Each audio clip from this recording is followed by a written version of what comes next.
Kristen Day. When did we as a society start governing based on issues as a whole, not analyzing the implication of the parts? For instance, RSU14 considers library books as a whole to see if they're good for kids. This defies all logic, as we have proven in example after example. As a whole, we all make up the Wyndham-Raymond school community, but as parts, some of us oppose the Marxist indoctrination we see in school, other parts don't believe it exists, and other parts want it. Some view each side as a whole through guilt by association. As a whole, this board has voted to support the progressive programming now in schools, but as parts, some individual board members oppose it or parts of it, and some champion it. People standing up in unconditional support of the board as a whole and admin as a whole do so with positive examples that are parts. When I stand up, I'm not speaking of the district as a whole or groups of staff as a whole. I'm speaking of examples in parts. But who here thinks I'm against the teachers or against the district because of who I sit with? I've had 15 years of amazing experiences and relationships in our public schools, but I can't give blanket thanks to this board as a whole for serving because there are too many parts that aren't working. Sexual and depraved parts of library books matter for certain ages. SEL curriculum and surveys labeling kids based on social, racial, economic background first is divisive.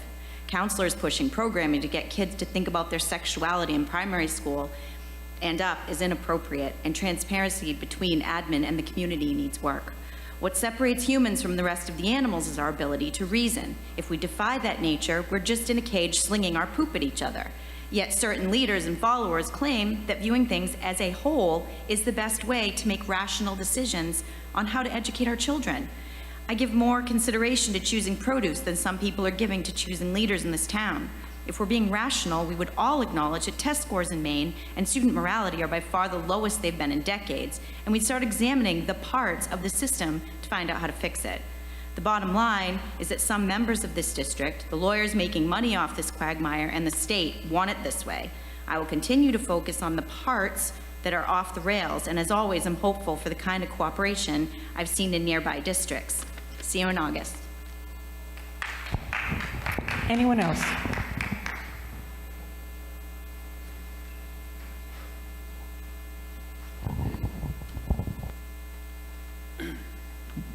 Good evening, Ken Clark, Wyndham.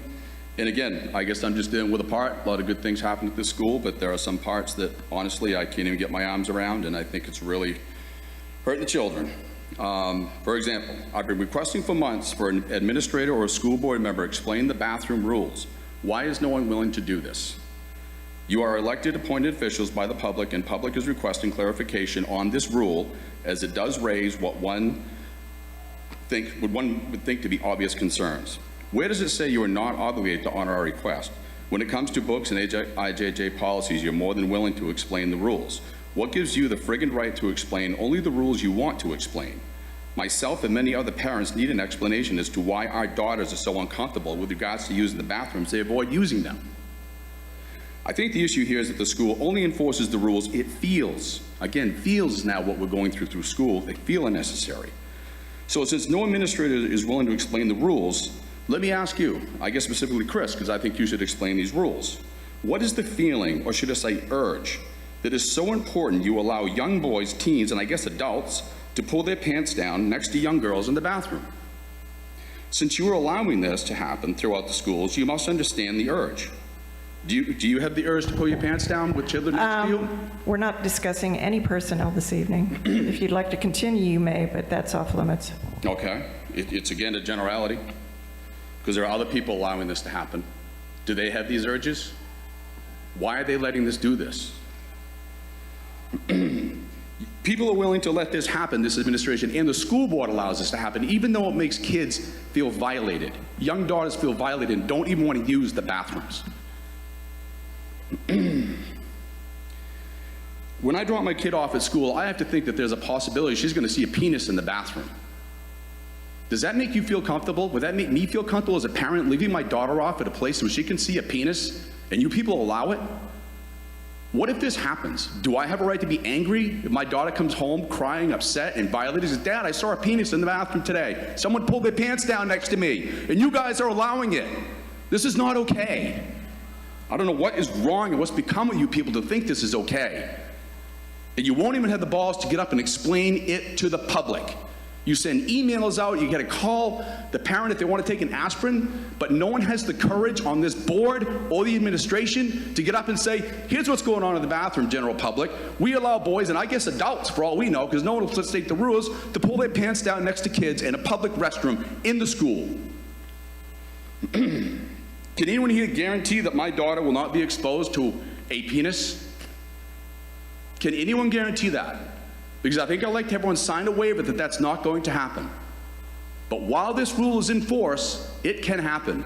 And all of you should be ashamed that you're allowing it to happen. Because if it happened to your kid, or even you as a person, how would you feel? Think about it. Please think about how you would feel if someone came into a bathroom and pulled their pants down next to you, and you're a female and it's a male.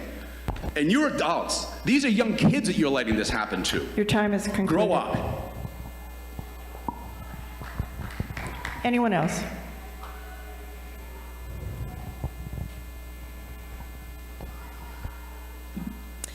Jennifer Curran, Falmouth. Some members of this community have said that to push banning books is not about the LGBTQIA community, and as you see, all these same individuals work negatively to target trans teachers, trans students, and those that support them. They attack important parts of the LGBTQIA community, Pride Day, rainbow flags, or allies. This past weekend, Gorham Pride was protested with signs equated events as grooming and pedophilia. And at least one of the individuals that have gotten up in front of you were there in that protest. Constant actions about demonizing the LGBTQIA community on public websites and places, it really speaks to their credibility. As board members, I would be considering if this is actually about books or about what you're doing, or it's a hatred for our community, and specifically the transgender community. Interestingly enough, while these hateful individuals don't realize that many LGBTQIA individuals have had years where their authenticity has been politicized, has been targeted towards them and stigmatized, this hate directed towards this community on a local and national level is not new. If you are a board member, a teacher, or a librarian in today's school board climate, and you support us, and heaven forbid the books that support us, some of these hateful people are going to call you a groomer or a pedophile. It was brought to my attention that some of these specific parents belong to a group called Parents' Rights Maine. Their director of advocacy is David Arthur, a convicted pedophile. In what alternative universe do we call teachers, staff, librarians pedophiles while these folks work with one?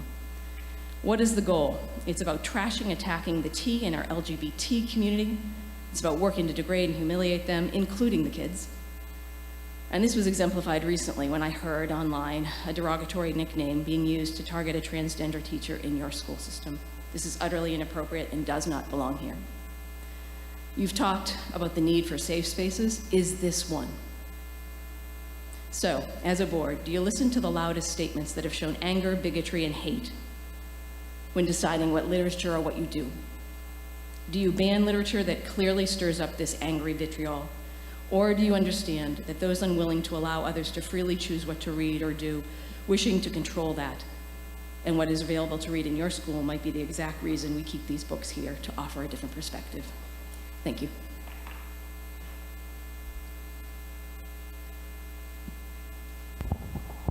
Any other public comment?